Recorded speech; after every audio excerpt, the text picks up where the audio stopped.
Dear students, welcome to chemistry classroom. और आज के इस लेक्चर में हम बात करेंगे कंसंट्रेशन सेल के बारे में।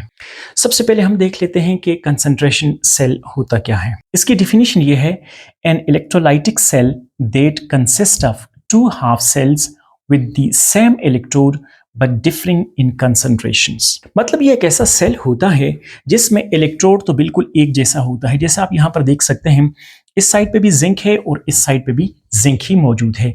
नीचे जिंक सल्फेट सोल्यूशन है, इस साइड पे उसकी कंसंट्रेशन कुछ और है, जैसा यहाँ पर हमने लिखा है C1 मोलर, और दूसरे साइड पे यहाँ पर जो है इसकी कंसंट्रेशन है C2 मोलर। और ये आपस में कनेक्टेड है साल्ट ब्रिज के जरिए से, ताकि इलेक्ट्रिकल न्यूट्रलिटी कायम रखी जा सके। अच्छा, इससे पहले मैं आपको बता दूं कि हम लोग दो टॉपिक और पढ़ चुके हैं। एक था स्टैंडर्ड हाइड्रोजन इलेक्ट्रोड और एक था इलेक्ट्रोलाइटिक सेल, या उसको हम वोल्टिक सेल भी कहते हैं, और उसका दूसरा नाम गैल्वानिक सेल भी है। उन दोनों टॉपिक्स के जो लिंक्स हैं वो मैं इस वीडियो की डिस्क्रिप्शन में दे दूंगा, उसको आपने लाजमी देखना है। उसको देख के आएंगे तो फिर ये टॉपिक आपको ज़्यादा आसानी से समझ आएगा। वैसे भी ये मुश्किल नहीं, आप वैसे भी इसको समझ सकते हैं, लेकिन अगर आप उन दोनों टॉपिक्स को देखेंगे तो इस तरह से जो आपके कॉन्सेप्ट हैं वो ज़्यादा क्लियर हो जाएंगे। अब डिफिनीशन के बाद हम लोग बात करते हैं इसके सेल रिएक्शंस की। यहाँ पर आप देख सकते हैं, ये जो लेफ्ट साइड है, या जिसको हम एनोड साइड भी कह सकते हैं, ये एक्चुअली एनोड है। तो मैं यहाँ पर लिख लेता हूँ एनोड, और ये वाला जो साइड है ये है कैथोड। एनोड जो है वो होता है नेगेटिव, और कैथोड वाला साइड जो है वो पॉजिटिव होता है। एनोड के ऊपर हमेशा ऑक्सीडेशन होती है, और जो कैथोड होता है उसके ऊपर हमेशा रिडक्शन होती है।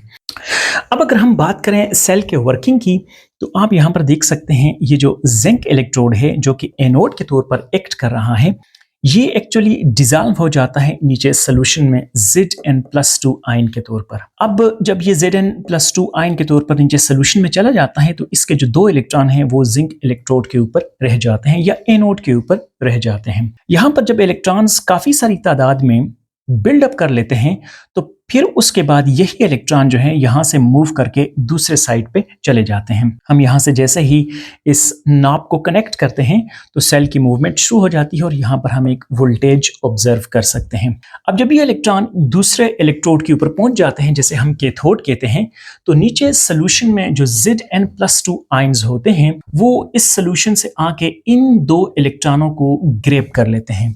इन दो इलेक्ट्रॉनों को गेन करने के बाद वो जिंक मेटल में कन्वर्ट हो जाते हैं। तो यहाँ पर जो रिएक्शन होता है उसको मैंने यहाँ नीचे रिप्रेजेंट किया है। यहाँ आप देख सकते हैं सेल रिएक्शन, Zn सॉलिड से इसकी कन्वर्जन हो जाती है Zn+2 इलेक्ट्रॉन। अब ये कितनी कंसंट्रेशन होगी इसको हम कह देते हैं C1 मोलर एक्वस सोल्यूशन के अंदर।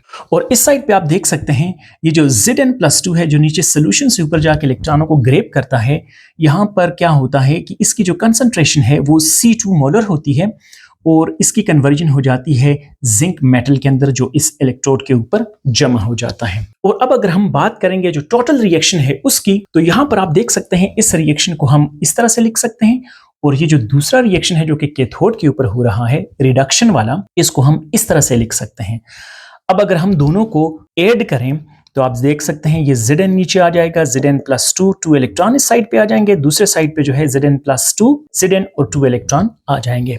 अब इसमें से जो चीजें दोनों साइडों पे हैं हम उनको कैंसिल कर सकते हैं। आप देख सकते हैं यहाँ पर Zn इस साइड पे है, इसको कैंसिल किया जा सकता है, और इस साइड पे भी इसको हम कैंसिल कर सकते हैं। इसी तरह से ये जो इलेक्ट्रॉन्स हैं इनको भी कैंसिल किया जा सकता है। तो पीछे हमारे पास क्या बचता है? अब यहाँ पर ये चीज जहन में रहे कि इसके साथ C2 मोलर लिखा हुआ है और इसके साथ C1 मोलर लिखा हुआ है। तो जो नेट रिएक्शन हमारे पास बच जाता है वो ये है Zn+2 C2 मोलर, और इसकी कन्वर्जन हो जाती है Zn+2 C1 मोलर के अंदर। अब यहाँ तक तो ये हो गया टोटल रिएक्शन। अब अगर हम बात करें इस सेल को हम रिप्रेजेंट किस तरह से कर सकते हैं, तो यहाँ पर आप देख सकते हैं सेल की जो रिप्रेजेंटेशन की नोटेशन है वो ये है कि इस साइड पे हमेशा हम ऑक्सीडेशन रिएक्शन लिखते हैं।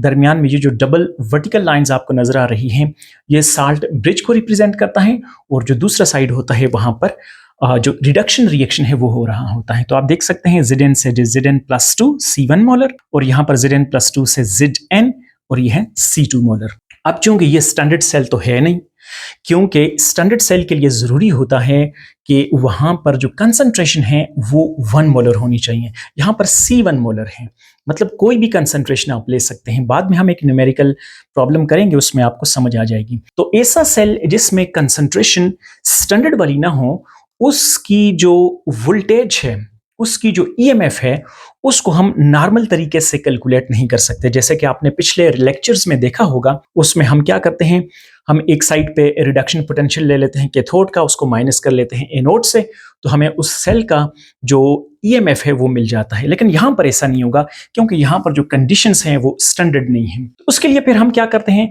हम यूज करते हैं नेर्नेस्ट इक्वेशन। अब ये जो इक्वेशन यहाँ पर आपको नजर आ रही है, इसको हम कहते हैं नेर्नेस्ट इक्वेशन। अब ये इक्वेशन क्या है, इसको लिख सकते हैं हम E cell is equal to E not minus 0.059 divided by 2।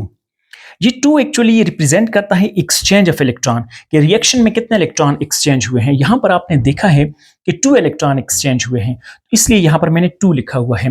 वैसे नॉर्मली यहां पर क्या लिखा होता है, यहां पर n लिखा हुआ होता है, तो आप यहां पर n भी लिख सकते हैं इस तरह से। आगे आप देख सकते हैं log of Zn plus 2 divided by Zn plus 2। अब जाहिर है ये क्या चीज है, यहां पर ऊपर क्या लिखेंगे और नीचे क्या लिखेंगे।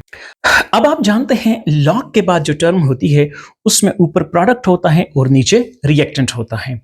तो यहां पर अगर आप गौर से देखें तो हमारे पास जो प्रोडक्ट है वो बन रहा है C1 मोलर, और जो रिएक्टेंट बन रहा है वो ये वाला बन रहा है।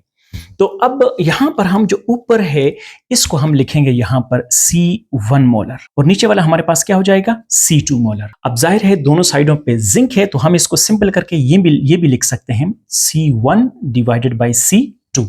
तो अब अगर आप इसको गौर से देखें तो ई नॉट जो है जाहिर है स्टैंडर्ड कंडीशंस नहीं है, जैसे कि मैं बात कर चुका हूं, तो ये तो हो जाएगा 0।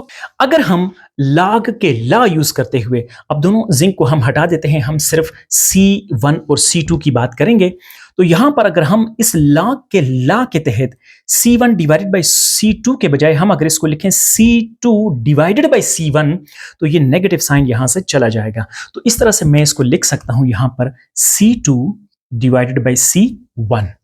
तो अब आपके पास जो इक्वेशन बन गई वो ये है, E cell is equal to 0.059 divided by 2 log of C2 divided by C1। अब यहां पर चूंकि कंसंट्रेशन इन्वॉल्व्स थी इस रिएक्शन में, तो कंसंट्रेशन के लिए तो हम C2 डिवाइडेड बाई C1 लिख सकते हैं। लेकिन अगर कोई ऐसा सेल हो जैसे कि स्टैंडर्ड हाइड्रोजन इलेक्ट्रोड होता है जिसमें गैसेस इन्वॉल्व होती हैं, इस तरह की कंडीशन आ जाए तो उसके लिए बाकी चीजें उसी तरह से रहेंगी।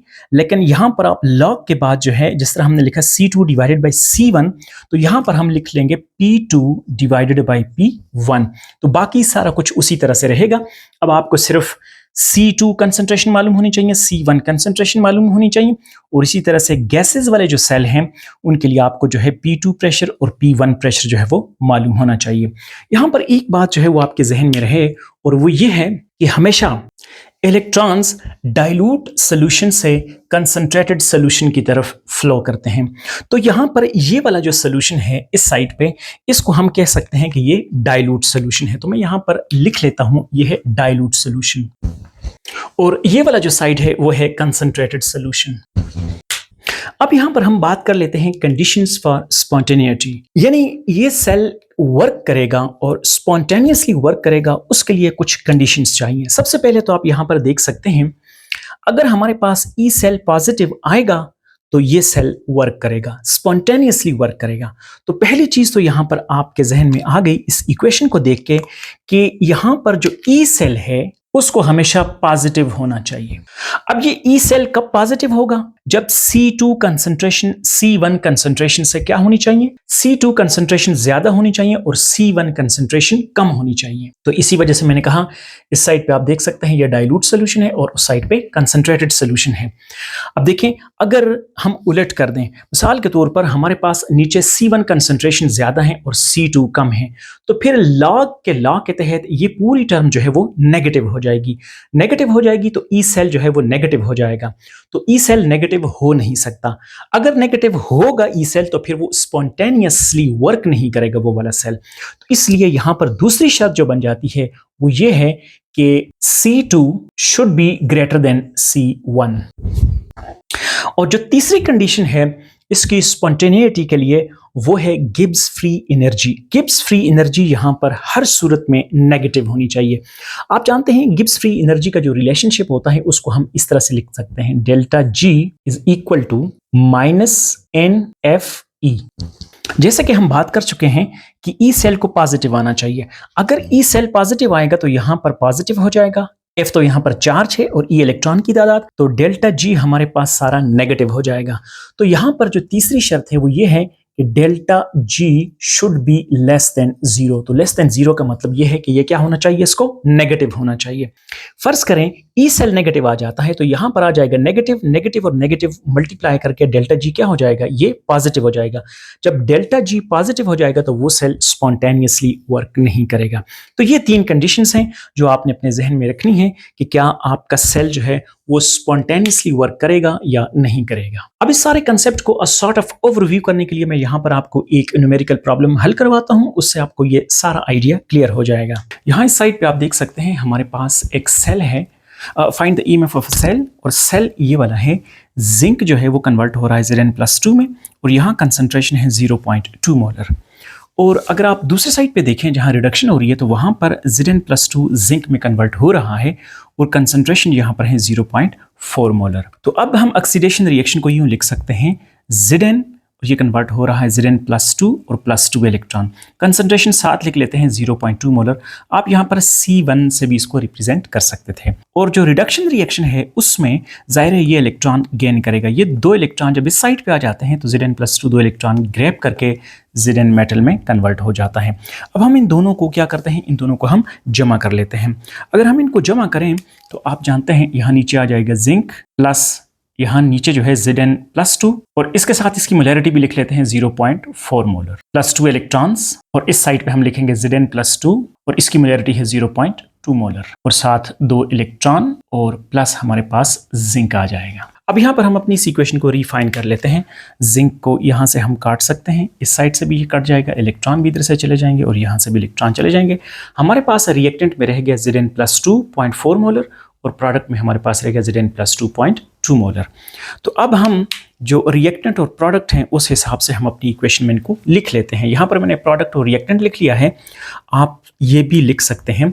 मसलन ये 0.4 है, 0.4 जो है वो C2 मोलर होता है और 0.1 जो है वो क्या है, C1 मोलर है। तो हम यहाँ पर इसको लिख सकते हैं यूं, ये हमारे पास C1 हो जाएगा और ये C2 हो जाएगा। तो हम जानते हैं चूंकि ये स्टैंडर्ड सेल तो है नहीं तो इसकी कंसंट्रेशन हो जाएंगे यहाँ पर 0 माइनस 0.03 को 2 से हम डिवाइड करेंगे तो ये बन जाएगा 0.03 लॉग, और यहाँ पर हम प्रोडक्ट की कंसंट्रेशन लिखते हैं जो कि हमारे पास है 0.2 डिवाइडेड बाई 0.4 हो जाएगा। पॉइंट से कट जाएगा तो हमारे पास जो है 2 डिवाइडेड बाई 4 आ जाएगा। लेकिन उससे पहले आप देख सकते हैं पीछे माइनस साइन मौजूद है। अगर माइनस साइन मौजूद है तो हम लॉग को इन्वर्ट कर सकते हैं। लॉग को जैसे ही हम इन्वर्ट करेंगे तो ये नेगेटिव साइन यहाँ से खत्म हो जाएगा। तो हम लिख सकते हैं, तो इस लॉग के साइन को हम इन्वर्ट करेंगे तो ये बन जाएगा 0.03 लॉग, तो यहाँ पर हो जाएगा 0.4, बल्कि पॉइंट को हटा देते हैं, 4 डिवाइडेड बाई 2 हो जाएगा क्योंकि दोनों पॉइंट कट जाएंगे। तो ये 1 और ये हमारे पास 2 आ जाएगा। तो अब इस साइड पे हमारे पास रह गया है 0.03, इसको हम लिख सकते हैं 3 × 10⁻⁻², और इस साइड पे हमारे पास 2 आ गया। लॉग अगर 2 का लें तो ये हमारे पास बन जाता है 0.3, और 0.3 को हम लिख सकते हैं 3 × 10⁻⁻1। ठीक है, तो अब अगर हम इनको आपस में मल्टीप्लाई करें तो 3 3 = 9 इंटू 10⁻⁻, ये दोनों की पावर आ जाएगी -3। तो ये हमारे पास जो है इस सेल की वोल्टेज आ गई 9 × 10⁻³ वोल्ट। अब एक एग्जांपल हम दूसरे साइड पे भी देख लेते हैं। यहाँ पर आप देख सकते हैं हमारे पास जो है वो एक हाइड्रोजन सेल है और यहाँ हम देख सकते हैं प्लाटिनियम ज़ाहिर इलेक्ट्रोड है वहाँ पर, तो ये H2 से H+ में कन्वर्ट हो रहा है। इस साइड पे प्रेशर है हमारे पास 4 एटमॉस्फेयर, और ये H पॉजिटिव से जब इलेक्ट्रॉन गेन करेगा तो H2 में दूसरी साइड पे कन्वर्ट हो जाएगा रिडक्शन वाली साइड पे, तो यहाँ पर इसका जो प्रेशर है वो है 2 एटमॉस्फेयर। तो ऑक्सीडेशन को हम यूँ लिख सकते हैं H2 2H+ +2 इलेक्ट्रॉन, तो प्रेशर यहाँ पर आ गया 4 एटमॉस्फेयर। रिडक्शन वाला साइड 2 इलेक्ट्रॉन गेन करेगा, H2 में कन्वर्ट हो जाएगा, तो यहाँ प्रेशर बन जाएगा 2। तो इसी तरह से जैसे हमने यहाँ पर इसको रिफाइन किया था, अगर आप वहां पर इस इक्वेशन को रिफाइन करें तो आप देख सकते हैं ये 2H पॉजिटिव इस साइड से ये कट जाएगा, यहाँ से ये कट जाएगा, ये 2 इलेक्ट्रॉन इधर से कट जाएंगे और यहाँ से 2 इलेक्ट्रॉन कट जाएंगे। तो जो प्रोडक्ट वाला साइड है उधर हमारे पास रह जाएंगे P2 और जो रिएक्टेंट वाला साइड है उधर हमारे पास रह जाएगा P1। तो ऊपर प्रोडक्ट होता है, नीचे रिएक्टेंट होता है, तो हम इसको लिख सकते हैं P2 डिवाइडेड बाई P1। तो यहाँ पर 4 डिवाइडेड बाई 2 0.03 log 0.03 और इस साइड पे हमारे पास आ जाएगा 0.3 और बिल्कुल एग्जैक्टली यही वैल्यू हमारे पास इधर भी आ जाएगी 9 × 10 raised to the power -3 volt. अच्छा, ऐसा भी हो सकता है कि यहाँ पर प्रेशर दोनों साइडों पे सेम हो लेकिन कंसंट्रेशन डिफरेंट हो। तो उस सूरत में आप क्या करेंगे, उस सूरत में भी इस सवाल को यूं ही हल किया जा सकता है। अब अगर आप यहाँ पर देखें तो हाइड्रोजन का प्रेशर तो P1 है इस साइड पे, लेकिन इसकी जो कंसंट्रेशन है वो है 0.2 मोलर। और इसी तरह से रिडक्शन रिएक्शन में आप देखें तो अगेन यहाँ पर प्रेशर जो है वो P1 है, बराबर है, दोनों में बराबर हैं 1 एटमॉस्फेयर के, और जो कंसंट्रेशन है यहाँ पर इस साइड पे, रिडक्शन वाले साइड पे, ये है 0.4 मोलर। दोनों को जमा कर लेते हैं तो यहाँ आप देख सकते हैं हमने जो इक्वेशंस हैं दोनों को जमा कर लिया। इस साइड से हाइड्रोजन जो है वो इधर से इस हाइड्रोजन से कट जाएगा क्योंकि प्रेशर सेम है, यूं इलेक्ट्रॉन्स भी कट जाएंगे और हमारे पास क्या बच जाता है 0.4 मोलर H पॉजिटिव और इधर 0.2 मोलर H पॉजिटिव आयन। तो ये बिल्कुल उसी तरह की इक्वेशन बन जाती है जिस तरह हमने यहाँ पर इसको सॉल्व किया था। मतलब अगर इसको हम कह दें ये है C1 और ये है C2, तो ये C2 है, ये C1 है, तो इक्वेशन हमारी बन जाएगी E0 E is equal to, यहाँ 0 हो जाएगा, आगे 0.03 आ जाएगा क्योंकि दो ही इलेक्ट्रॉन इन्वॉल्व है। ये देख सकते हैं आप 2 जहाँ पर हमने इस्तेमाल किया है ये इलेक्ट्रॉन्स के लिए इस्तेमाल किया, तो यहाँ हमारे पास आएगा log ऑफ 0.2 डिवाइडेड बाई 0.4, यहाँ नेगेटिव साइन भी मौजूद है, तो नेगेटिव साइन जो है वो ख़त्म हो जाएगा, यहाँ इन्वर्जन हो जाएगी 0.03। यहाँ पर जो है इसको जब उल्टा करके हम काट लेंगे तो ये बन जाएगा log ऑफ 2 जो जिसकी वैल्यू 3 होती है 0.3, तो ये बन जाएगा 0.03 इनटू यहाँ पर 0.3।